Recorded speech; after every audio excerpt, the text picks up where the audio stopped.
Salut à tous, c'est CVSD. Je vous fais un petit tuto parce que ça fait un certain temps qu'on a cherché avec l'équipe GTRS à nous fabriquer un petit SLI, c'est-à-dire un afficheur pour e-racing, de la vitesse, enfin de différentes informations, avec un afficheur de 8 lettres et un afficheur avec des diodes aussi. On est parti sur le système Arduino puisqu'on a trouvé des premières infos sur le forum e-racing.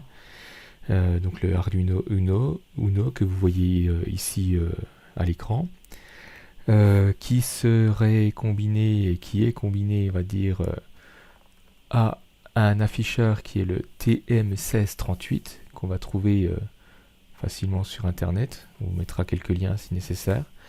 Donc ici on voit les 8 afficheurs de chiffres, les 8 diodes et des boutons juste en dessous. Et on verra après, il y a juste des connexions à faire entre les deux. Donc, on a fait pas mal de recherches, on a essayé de programmer des choses, on a essayé de faire des différentes choses. Et il s'avère que nos recherches nous ont amené à un super programme qui a été fait en fait par Mark Silverwood, qu'on a retrouvé en fait sur sur le forum e-racing, qui a fait ce qui s'appelle un logiciel qui s'appelle DXSLI, et c'est ça que je veux vous montrer aujourd'hui. Donc le DXSLI, il va permettre de générer son affichage en fonction de ce qu'on veut faire, et il y a pas mal d'options, c'est vraiment super intéressant. Donc si j'en reviens un tout petit coup sur le Arduino, donc c'est une carte Arduino Uno, ça coûte 20 €. Vous en trouvez des moins chers qui viennent directement de Chine, mais là l'Arduino Uno c'est une carte programmable qui a été développée dans un but de simplifier l'électronique. Et donc ici on retrouve donc ici une entrée USB qui permet de communiquer avec l'ordinateur, mais aussi d'alimenter en électricité l'Arduino. On a possibilité de l'alimenter par une entrée autre, qui est ici une petite entrée affiche normale. Et ensuite on a des endroits pour connecter différents fils. Donc le courant, sortie 5 volts, 3,3 volts, la masse, le ground, ici. Et puis ensuite on a des sorties de 1 à 13 qui seront utilisées dans notre système. Pour le système, l'afficheur, le TM1638, on va utiliser en fait la fiche qui est fournie avec, et pas l'ensemble des connexions, mais seulement quelques-unes. Donc je vous mets ici. Donc ici, on voit comment doit être connecté en fait cet afficheur au Arduino. Donc ce qui est important, c'est de ne pas se tromper surtout sur la connexion d'alimentation. Donc l'entrée 5 volts, la sortie 5 volts vient sur la partie supérieure de la fiche. Alors ici on voit la petite encoche, hein. Donc le détrompeur, alors on n'a pas toujours, oui, ça c'est quand vous le branchez directement en fait, hein. Ici en direct, et après vous faites un test pour voir comment se connecte votre câble. La masse vient en face de l'alimentation, et ensuite on a 3 informations qui sont nécessaires. Une information CLK qui doit être qui vient ici, qui est alimentée. Alors je dirais que ces 3 là qui sont ici, qu'on retrouve au-dessus, 7, 8 et 9, on peut les mettre un petit peu dans le désordre, dans le sens où dans le programme on indique dans quel ordre on les a placés, mais par contre il faut savoir ce qu'on a fait. Donc on verra par la suite, hein. Donc quand vous avez ce matériel, une des premières choses à faire, c'est déjà d'installer le logiciel Arduino. Alors voilà, le site Arduino, qui en Europe s'appelle aussi Genuino, est en fait bon, c'est facile à trouver, vous tapez sur Google Arduino, vous allez tomber sur la proposition d'aller sur le site qui s'appelle arduino.cc. Ce qu'il faut faire, c'est aller dans téléchargement, download, et vous avez simplement à chercher le Windows Installer. Voilà. Vous téléchargez le Windows Installer, vous installez, et une fois que c'est installé, vous allez avoir un logiciel, et vous allez aussi avoir le driver de votre carte Arduino, sinon elle ne sera jamais reconnue. Voilà, on verra par la suite ce que c'est que ce logiciel. Donc, on va passer à l'étape suivante. Alors, pour installer le programme de Mark Silverwood, on vous donnera le lien pour aller, si vous êtes membre eRacing, vous aurez le lien. En allant chercher sur le forum, on vous le mettra en bas de la vidéo. Donc, il explique en gros comment installer tout ça. Ce qui est important, donc, c'est de télécharger. Alors, moi, j'ai pris la version 1.8.6 qu'on trouve un peu plus bas dans le forum. Avant toute chose, pour travailler avec les contrôleurs USB type volant, joystick et autres, et aussi pour afficher correctement le calcul de la consommation, il faut télécharger en fait ici ce programme là. Alors il y a deux choses à télécharger. Si vous voulez le 1.8.5 B, c'est le programme de Mark, et plus ici un autre programme qui va permettre de travailler derrière en fait. Et donc il faut déjà installer télécharger celui-ci si vous êtes un 64 bits ou celui dessous en 32 bits. Et puis je crois que page suivante on trouve la version 1.8.6, on vous mettra les liens. Donc c'est deux choses à aller chercher sur le forum pour pouvoir travailler correctement avec ce DX SLI. On a mis le driver, on a installé le logiciel, on a allé télécharger le fameux programme de Mark, et on va se retrouver en fait avec un élément sur notre bureau, un raccourci qu'on pourra créer, qui vient de... Alors attendez, voilà, je vais vous montrer ici. Donc dans le dossier qu'on aura, il y aura un dossier qui s'appellera voilà. Vous aurez un dossier que vous pouvez créer qui s'appelle DX SLI. Dedans, vous avez application et vous aurez DX SLI Manager. Alors, évidemment, il faut tout garder puisqu'il y a les DLL qui sont là, mais vous avez qu'à lancer l'application. Donc, quand on lance l'application, alors je vais aller le chercher, hop, on a, voilà, une petite fenêtre qui va permettre, au début, qui va permettre de communiquer avec l'Arduino. Des premières choses à faire, ça va être de le paramétrer. Donc pour le paramétrer, avant de lancer Start, on va aller dans Options. Voilà, et dans Options, il vous ouvre cette fenêtre. Dans cette fenêtre, au départ, vous n'avez rien. On va faire nouveau. Voilà. Quand vous arrivez vous faites une nouvelle configuration. Donc vous arrivez sur quelque chose de vierge. Vous avez quand même, vous pouvez le renommer, lui donner un nom. Et ici, vous avez différentes informations. Donc là, le nom, on peut faire tuto. Hop. Alors, on reviendra dessus. Votre Arduino, il va être reconnu sur un COM. Moi, le mien, s'il est sur COM 4, je le vois quand je me connecte avec le logiciel Arduino, il m'indique quel COM c'est. Donc, je dis ici, dans la partie configuration, le nom de mon fichier, comme je voudrais l'appeler. Port de préférence 4, mais si jamais il change, on pourra le changer.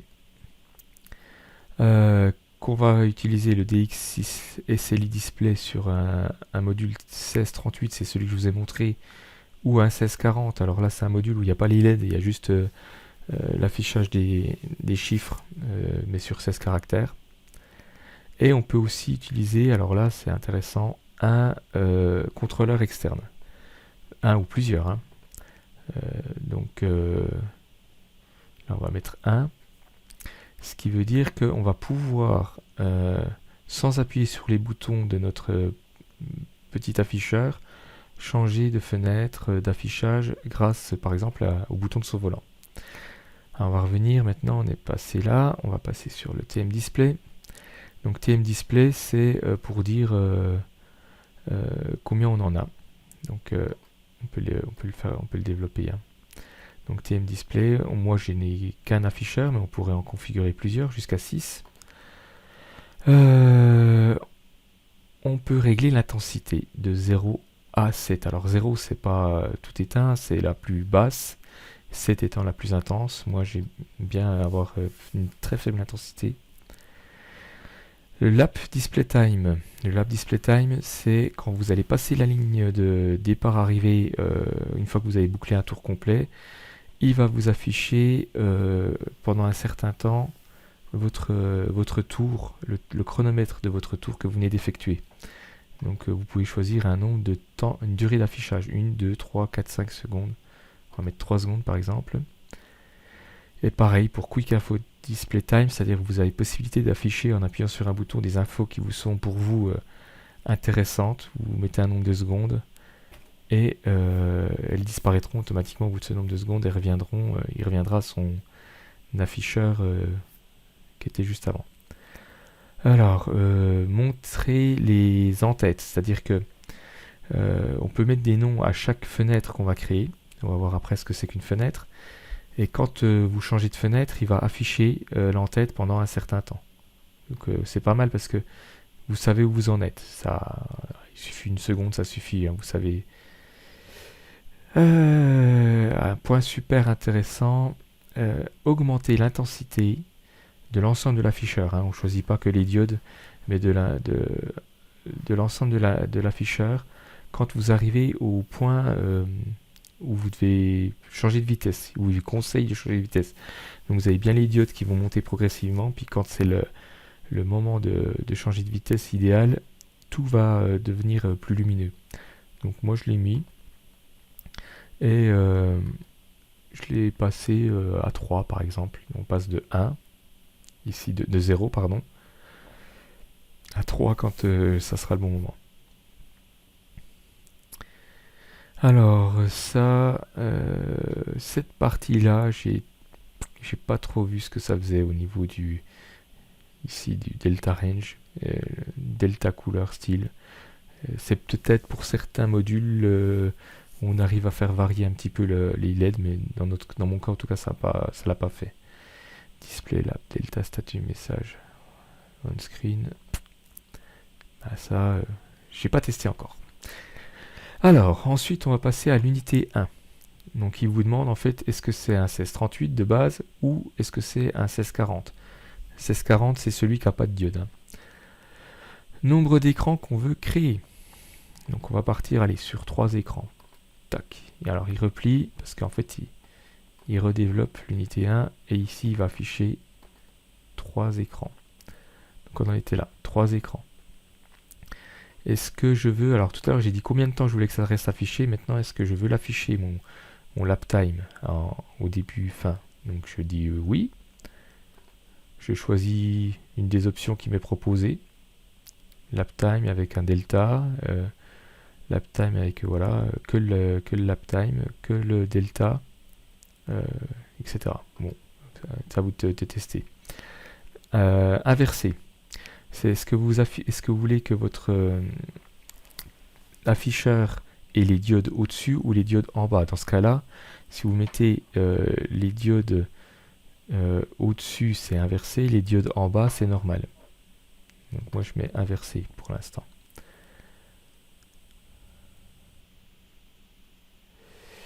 Ça, je vais pas encore tester cette partie-là. Ici, c'est par rapport à vos préférences. Si là, toutes les options, on verra par la suite qu'on peut afficher les LED avec du vert, du rouge. Et donc, en fait, il est possible, si on le souhaite, d'inverser le vert et le rouge. C'est-à-dire que quand il dit que c'est du vert, ça devienne du rouge, et quand ça sera du rouge, ça sera du vert. Voilà, si vous voulez que le... Voilà, à tester. Mais ça marche très bien. Et là, honnêtement, j'ai pas testé. Alors, ici, c'est les boutons. On a 8 boutons sur le module. Chaque bouton, on peut lui donner des fonctions. Donc, aucune fonction. Augmenter l'intensité, baisser l'intensité, écran suivant, écran précédent, aller vers un écran particulier, c'est-à-dire je veux que ce bouton m'amène vers l'écran numéro 3 tout le temps. Afficher les infos rapides. Ça, je n'ai pas testé. Cycle Next Lap Delta Type. Lap Delta LED On-Off. Voilà, il y a des choses que j'ai pas testées.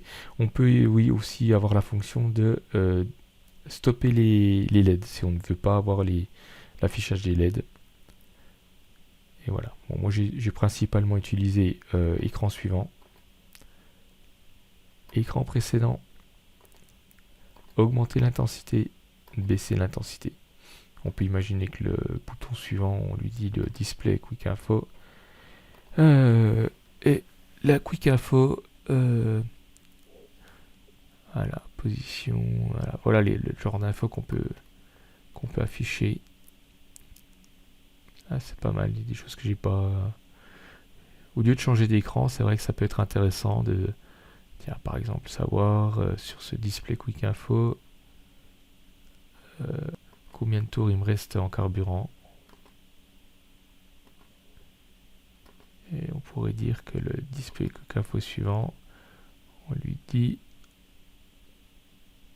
le nombre de tours qu'on doit faire. Voilà, donc là j'ai configuré mes boutons. Alors là où ça va devenir intéressant, non, on va passer tout de suite au LED. Ici c'est les configurations des LED. Donc on va pouvoir,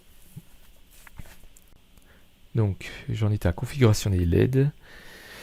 Donc on va pouvoir dire qu'on va afficher les LED. Et là, c'est assez complet, hein. Franchement, il faut explorer. Donc le type de LED, le mode d'affichage des LED. Alors il faut bien regarder, il faut les tester. Vous en avez autant que vous le voulez, hein. Je dirais que là, il s'en est donné à cœur joie. Donc progression de vert avec shift en rouge, green et vert et rouge progressif, etc., etc. Alors il faut savoir que si vous mettez progression de vert et puis que sur le premier panneau vous avez fait inverser rouge et vert, ça sera une progression de rouge du coup. Hein, on peut aller converger, les LED vont converger, etc. Bon, là, je vous invite à tester tout ça. Allez, on en prend un au hasard. Et puis... Ah ouais, c'est important, la Show Pit Limiter. Alors, afficher, clignoter en vert, rouge et vert clignotant.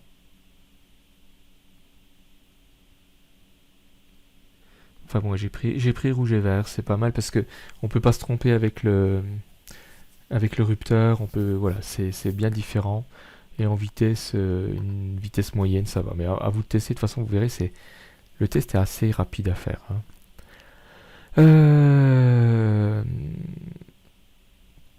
Et puis bah voilà, hein, vous pouvez même afficher le clipping de votre retour de force. Si jamais vous avez voilà, vous saturez au retour de force, ben vous pouvez afficher le clipping sur l'écran 1, 2 ou 3. Voilà. Moi je le mets pas, je n'ai pas encore trop testé ça. Ensuite on va passer à la partie des écrans. Donc il faut cliquer sur Screen, le premier. Alors on peut, tout à l'heure on a dit qu'on pouvait afficher ou pas les écrans. Donc ici vous allez mettre un texte maximum 8 caractères. Ça va être affiché sur l'afficheur. Donc mettez des caractères simples. Lap par exemple. Bon, là, non, on va pas marquer là parce qu'en fait, le premier qui est proposé, il propose l'écran numéro 1 avec des variables prédéfinies, mais on va le refaire. Hein. Donc lap ou speed ou vitesse, enfin vitesse ça marchera pas, le V n'est pas affiché. Donc speed par exemple, hop. Et espace 1, non, 1, donc là j'ai déjà 2, 4, 5, 6 caractères. Il m'en reste plus que 2 possibles. Hein. Donc là, voilà. On a possibilité d'avoir 6 variables par écran. Et dans chacune de ces variables, on va pouvoir choisir quelque chose. Là, il a mis vitesse, speed. Ensuite, il a mis un espace, c'est-à-dire qu'il n'y aura rien sur la partie après la vitesse. Alors, speed, il prend 3 caractères, je crois. Un espace, donc 4 caractères. La vitesse, donc la vitesse enclenchée et un marche arrière, première, deuxième, troisième. Donc là, c'est un caractère. Donc. Ensuite, il a remis un espace et le nombre de tours qu'on est en train de pratiquer, là, le tour en course, etc. Donc là, il est sur 2 digits. On peut aussi le mettre sur 3 digits. Je crois qu'il y a un endroit où on peut le faire. Sauf que là, il ne le propose pas dans les options. Pourquoi ? Parce qu'à partir de ce moment-là, à partir de là, on avait déjà utilisé 6 caractères. Du coup, il n'y avait plus que la place pour 2. Donc c'est vraiment bien foutu. Donc si j'efface ça, ici il met screen space use, ben, il met 6, c'est pas tout à fait juste. On va mettre par exemple, alors on va mettre speed, voilà, speed, et il met automatiquement un espace, donc speed sur 3 caractères plus 1, hop, 4 caractères utilisés. Alors l'écran numéro 2, il n'y a rien de rentrée. On pourrait imaginer qu'on va mettre les tours minutes, un espace et la vitesse. Et on va l'appeler RPM. Et l'écran numéro 3, on va aller chercher le niveau de carburant en litres, on va mettre un espace et on va lui demander aussi de nous donner l'information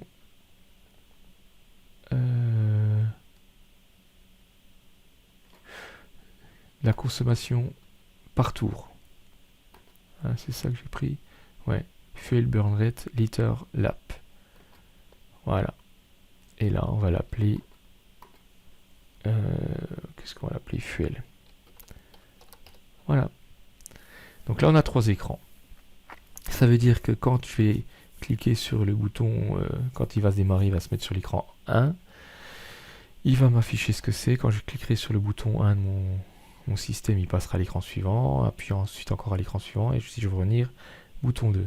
Ce qui est intéressant, c'est qu'avec le contrôleur, ici, qu'on a ajouté, alors je reviens au tout début, dans ici, Use External USB Controller 1, c'est pour ça que ça m'a affiché ça, ben, je vais pouvoir dire, tiens, je vais aller sur mon T500, je vais appuyer sur un bouton, là, et vous voyez, ici, quand j'appuie sur mon bouton, Current bouton press, 6, 7, ok.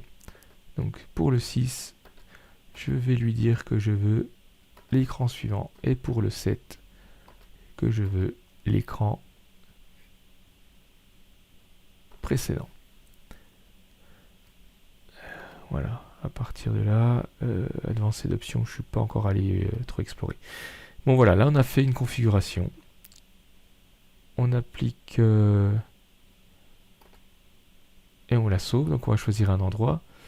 Donc moi j'ai fait un... Oui, mais on peut... Effectivement, on va là. Ma tuto, je vais l'enregistrer là, voilà. Donc elle apparaît maintenant en tuto. Genre, alors j'ai plusieurs configurations. Je vais voir celle qui m'intéresse, SD ou tuto. Hop. Appliquer, sauver, c'est fait. Et on peut revenir dans configuration. Et à cet endroit-là, voilà, c'est la partie importante, on va dire. Enfin, c'est une partie importante. C'est générer le programme Arduino. Donc c'est facile. Je lance la génération, donc ça m'ouvre cette petite fenêtre. Et c'est là où les 3 fils qu'on a branchés sont importants. Il faut savoir dans quel ordre on a branché le data pin, le clock pin et le strobe pin. Pour l'unité 1, si vous avez plusieurs unités, il y en aura plusieurs dessous. Donc moi c'est toujours 8, 9 et 7. Voilà, à partir de là, je peux générer mon code. Il faut que je lui dise où je l'enregistre. Je vais l'enregistrer là. Il me dit que c'est bon. Et si je reprends, hop, voilà, il est ici, tuto Uno. Il m'ouvre Arduino. Alors vous avez toujours un petit message qui dit le fichier tuto.ino doit résider dans un dossier nommé tuto. Est-ce que vous voulez que je fasse le dossier? Vous faites OK. Du coup, regardez, il m'a fait un dossier tuto ici avec le tuto Ino. Et voilà, on a une fenêtre Arduino qui s'ouvre. Alors attendez, je vais essayer de l'agrandir. Je suis avec une souris, un pointeur souris, enfin c'est pas évident. Voilà. Et donc ici, ben, on a l'auteur Mark Silverwood, là, le génie, qui nous a programmé un programme Arduino. Et on n'a plus qu'une chose à faire, c'est le téléverser vers notre Arduino en fait. Donc si je le téléverse, il va communiquer avec. Il dit que c'est bon. Là, quand ça affiche en blanc, c'est que ça s'est bien passé. J'en profite pour vous montrer qu'en bas, là, Arduino Genuum Uno sur port COM4, pardon. Donc c'est tout à l'heure, je vous disais, c'est le COM4 que j'ai. Et à partir de là, bah, c'est tout bon. Donc ça, on peut le fermer. On peut le baisser. Ça, on peut le fermer. Ça, on peut le fermer. Je vais lancer eRacing. Et donc, là, on a en fait toc eRacing. Je lance une test session. Je vais mettre sur un petit circuit. Hop. Voilà, je lance le eRacing.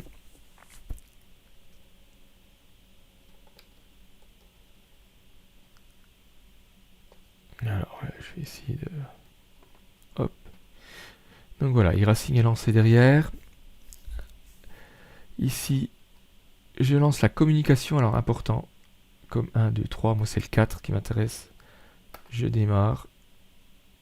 Il me dit que je suis connecté, que je suis en train d'utiliser la connexion, le programme tuto que je viens de vous faire.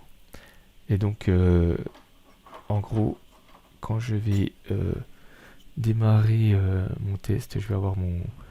Voilà. Bon, vous ne le voyez pas. Mais là, je vais vous mettre le lien sur la vidéo qu'a fait Sam, où on voit comment ça fonctionne par la suite. Voilà.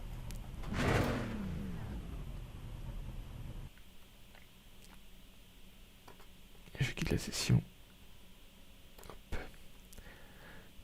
Voilà, donc là, quand on voit qu'on a quitté eRacing, il a bien la communication avec l'Arduino, mais par contre, il attend le SIM, donc le eRacing.